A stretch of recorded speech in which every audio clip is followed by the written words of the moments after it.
Minä olen Marjaana Heiskanen ja mun lopputyön aiheeni on, mä oon aina ollut kiinnostunut kaikista mystiikasta, mytologiasta, myyteistä, shamaanista, magiasta. Ja sitten Kalevala on aina ollut mun kiinnostuksen kohteeni.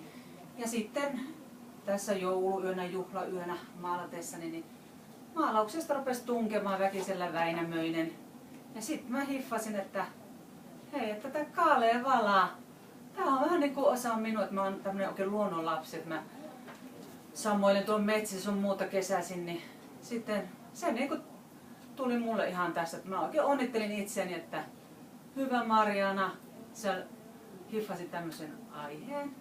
Ja sitä mä niin sitten, että käytän nyt sitten Kalevalaa, voisin sanoa, että kaikuja Kalevalasta ja mytologian mietteissä, että siitä mä teen nämä maalaukseni on tehnyt ja tällaista jälkeä on tullut.